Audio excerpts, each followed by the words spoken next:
Let me tell you something that changed my life. You don't become unstoppable by accident. You become unstoppable by design. And that design, it's built on your habits every day. Most people wake up and react to life. The clock rings, the phone buzzes, and they go through the motions, but they're not building anything. Now listen, success doesn't come from massive change overnight. It comes from a few simple disciplines, practiced consistently. I used to wonder why some people rise while others barely survive. And then I discovered the answer. It's not luck, it's not talent, it's daily habits. And in this video, I want to share with you the 7 daily habits that made me unstoppable. Habits that brought order to my day, clarity to my thinking, and power to my action.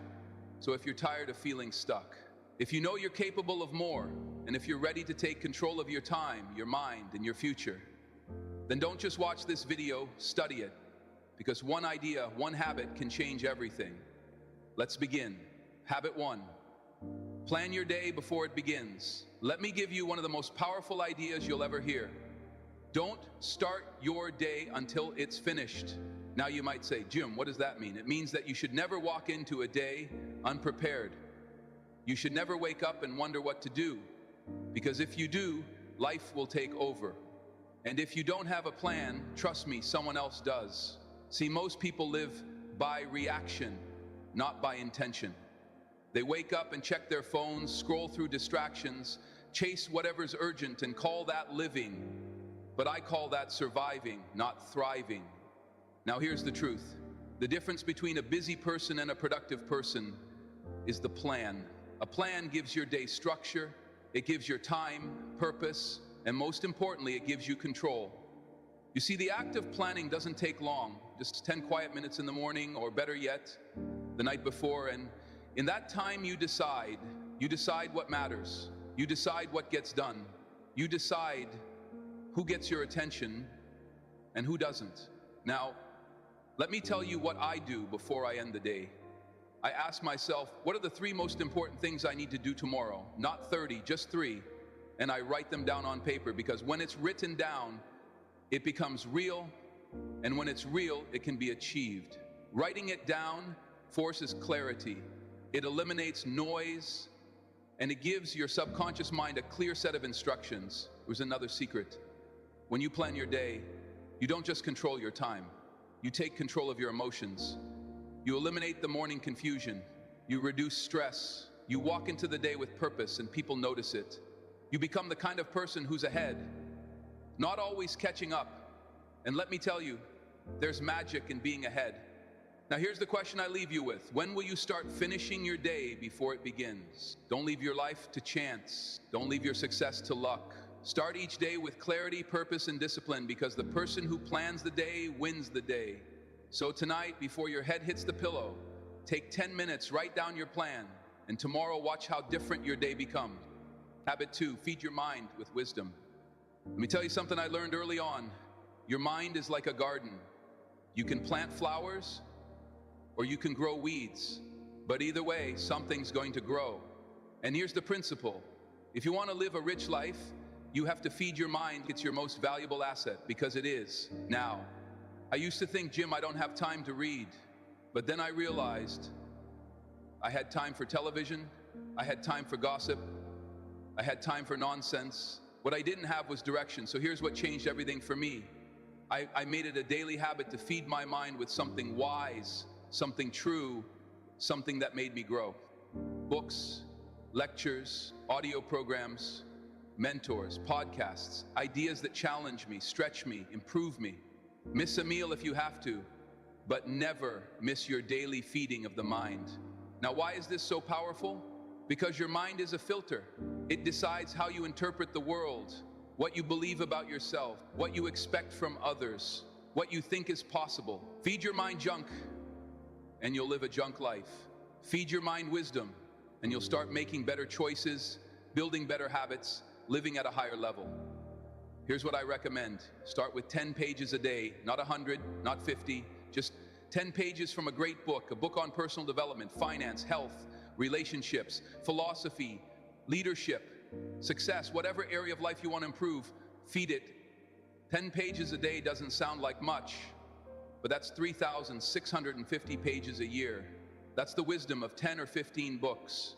And let me tell you, most people haven't read that many since high school. Now let me say this, if you want your life to get better, your thinking must get better.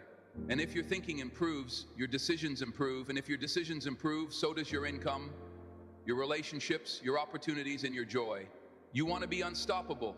Feed your mind every day, without fail. Make it a habit that's as natural as brushing your teeth. Because wisdom will do what motivation alone can't. It will anchor you. When life gets hard, it will guide you when the path gets unclear. And it will pull you forward when you're tempted to settle. So here's the challenge.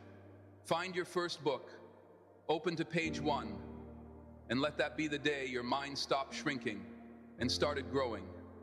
Let's build a brain that can build a life. That's the power of feeding your mind with wisdom. Habit 3, move your body, master your energy. Let me share a truth that changed everything for me. Take care of your body. It's the only place you have to live. Now, it's easy to talk about dreams, goals, and visions, but if you don't have the energy to pursue them, if your body is tired, weak, or neglected, even the best ideas will sit on the shelf. See, I learned early in life, discipline with your health is discipline with your destiny. You can't separate the two. Your mind needs a strong body to carry it. Your spirit needs energy to move mountains. And your goals, they need fuel. Now let me ask you, when's the last time you moved your body on purpose? Not for the mirror, not for anyone else, just to honor the life you've been given. Let me be clear, you don't need to run marathons, you don't need a gym membership, you just need motion daily. Deliberate, intentional motion. A walk around the block, a stretch in the morning, a short workout in your living room. Whatever you can do, do it. And then do it again tomorrow. Because movement creates momentum, and momentum creates motivation. And motivation, that's what makes you unstoppable. Here's a principle I live by. Treat your body like a performance machine, not a storage unit. Feed it well, rest it, well, move it daily. You'll be amazed how different life feels when your body is firing on all cylinders. You speak with more confidence, you think more clearly, you show up stronger, and people can feel it. Let me remind you, success is not just mental, it's physical. When your body is neglected, everything suffers. But when your body is strong, everything elevates. So here's your action step. Move for 20 minutes a day. Start small, but start now. Stretch, walk, run, dance, train. Just move. Because motion breathes life into your purpose. And purpose without energy is just a wish. You want to lead, you want to build, you want to inspire, then master your energy. And it starts with moving your body. Habit 4, review your goals daily. Let me share something with you that separates the ordinary from the exceptional. Goals are like magnets. They pull you toward your future, but only if you keep them in front of you. Only if you remind yourself every single day what you're aiming for. Now, let me ask, do you know where you're going? And better yet, have you looked at it today? Because here's what I've learned. Most people don't fail for lack of goals. They fail because they forget them. They write them down once, get excited, then bury them in a drawer and call it ambition. But I'll tell you this, a goal not reviewed is a goal soon replaced. Replaced by distraction, replaced by doubt, replaced by the noise of the world, pulling you in every direction but your own.